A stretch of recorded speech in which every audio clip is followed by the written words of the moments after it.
है आपका चंबल स्पेशल में। और मैं शिवम भदौरिया आज आपके सामने एक बार फिर से पीस चंबल से जुड़ी एक नई अपडेट को आज हम आप लोगों को एक ऐसे धुरंधर नेता से मिलवाएंगे जिन्होंने किसी भी प्लेटफॉर्म पे सर्वे करवाया गया अटेर क्षेत्र में, चंबल की भिंड जिले के अटेर विधानसभा क्षेत्र में किसी भी प्लेटफॉर्म से सर्वे करवाया गया हो, हर सर्वे में प्रथम स्थान पर उन्होंने झंडा गाड़ा है।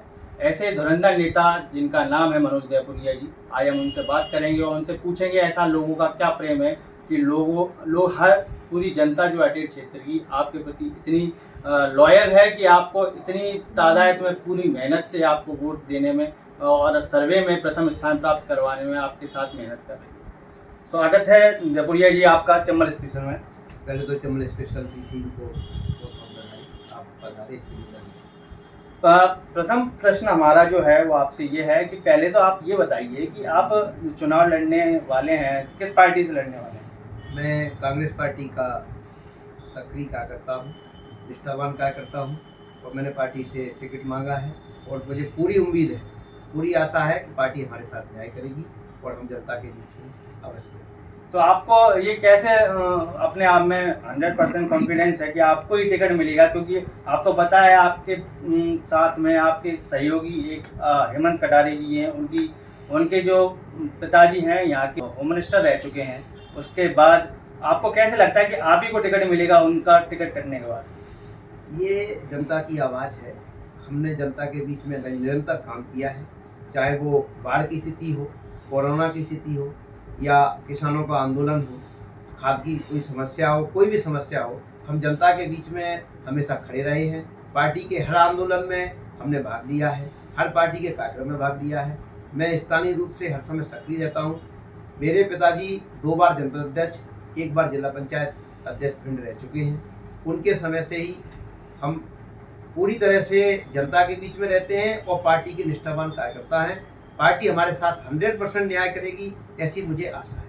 मान लीजिए अगर आपको कांग्रेस टिकट नहीं देती है, फिर दूसरा ऑप्शन आपके पास क्या है? मैं कांग्रेस का निष्ठावान कार्यकर्ता हूँ। पार्टी मुझे जो आदेश देगी, जैसा आदेश देगी, वैसा मैं कार्य करता हूँ। मैंने कभी पार्टी के प्रति वफादारी में कभी कमी नहीं दिखाई हो, चाहे वो लोकसभा का चुनाव हो, चाहे किसी भी स्तर का चुनाव हो। मैं हमेशा पार्टी के साथ रहता हूँ और रहूँगा। ठीक है, मेरा प्रश्न एक आपसे ये भी है कि जो सर्वे हुए हैं उन सर्वे में व्यक्तिगत रूप से लोगों को वोटिंग की गई है जनता के द्वारा, तो उसमें तो आपको प्रथम स्थान मिला है और उसमें दूसरे ऑप्शन पे हेमंत कटारे जी आए, तीसरे पे अरविंद भदौरिया जो अभी वर्तमान में सहकारिता मंत्री हैं।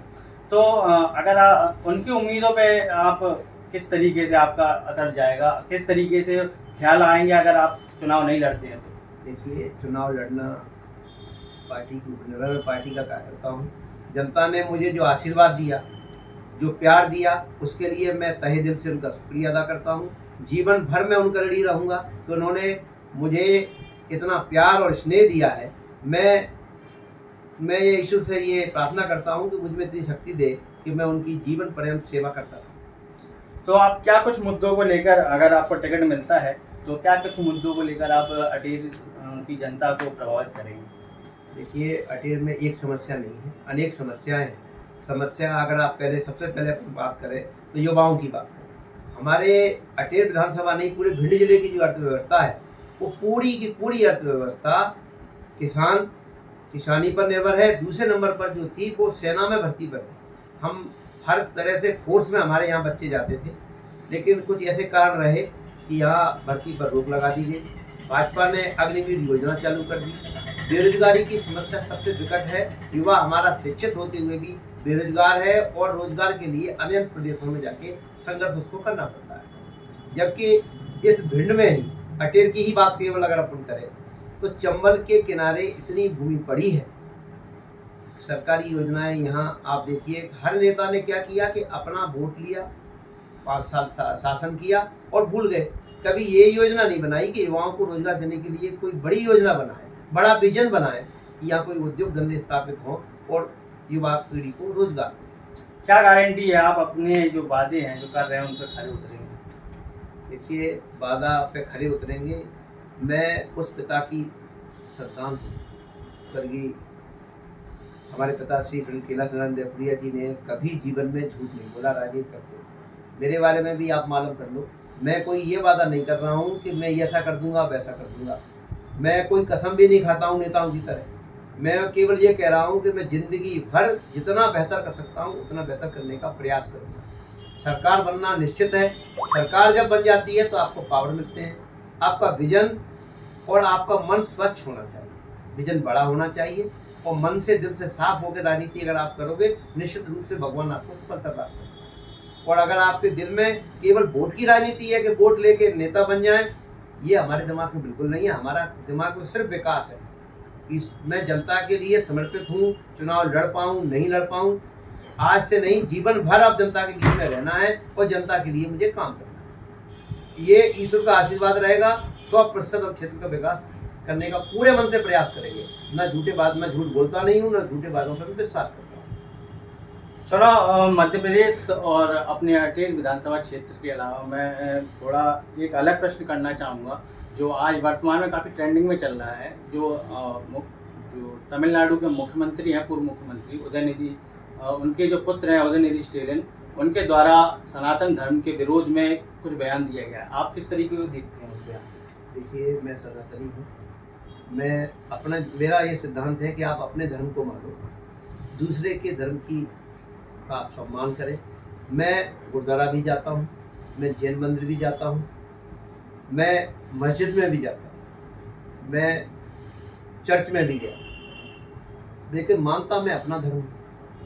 आप अपना धर्म मानिए, दूसरे के धर्म का सम्मान करें। किसी ने क्या बयान दिया है, अगर उन्होंने गलत बयान दिया है, मैंने उनका सुना नहीं है, यदि आप कह रहे हैं उन्होंने गलत बयान दिया है, तो इस गलत बयान की मैं पूर्ण रूप से उनकी निंदा करता हूँ। ऐसे बयानों से राजनेताओं को अवश्य बचना चाहिए। लेकिन कांग्रेस पार्टी के कई नेता हैं जो उनके समर्थन में उतरे हुए हैं, उनके बारे में क्या? ये उनकी व्यक्तिगत राय होगी। हमारी राय में तो ये है जो गलत है वो गलत है। आप अपने धर्म का को मानिए, दूसरे के धर्म का सम्मान करिए। दूसरे के धर्म के प्रति आपको कोई भी गलत टिप्पणी करने का अधिकार नहीं, चाहे वो तमिलनाडु का मामला हो या उत्तर प्रदेश का हो, चाहे हरियाणा का हो, चाहे वो उत्तर कहीं का भी हो, कि कोई भी नेता हो, किसी भी दल का हो, उसको अपना धर्म मानना चाहिए, दूसरे धर्म का सम्मान करना चाहिए। चलिए, हमने बात की है जो सर्वे रिपोर्ट में प्रथम स्थान प्राप्त करने वाले अनिल जयपुरिया जी से, उनसे चर्चाएं की हैं। तो उनके द्वारा बताया गया है कि अगर हमने कांग्रेस द्वारा टिकट मिलता है तो ही हम चुनाव लड़ेंगे, और अगर नहीं मिलता है तो कांग्रेस के पक्ष में जो भी कांग्रेस पार्टी डिसीजन लेगी उस पक्ष में अपना मत देंगे। इसी के साथ बने रहिए हमारे साथ चंबल स्पेशल।